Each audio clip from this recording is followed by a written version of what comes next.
Kayang riverbank dito? Ha? Sa kanto? Ha? Okay. Pupula ako saglit ya. Rice.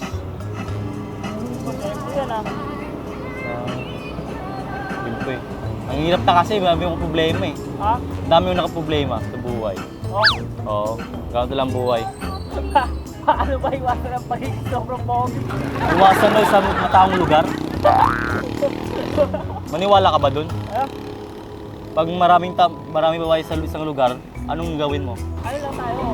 Exposure sa road. Kukuha ng sabol? Tayo doon. Okay. Ba't ka nahihirapan ka sa pagkibaw? Ako hindi ako nahirapan eh. Dala ko na eh. Dala ko na eh. Kaya dito baka may nakatulong sa akin, edi hindi ako maniwala dito sa mga kasulatan eh. Wala talaga.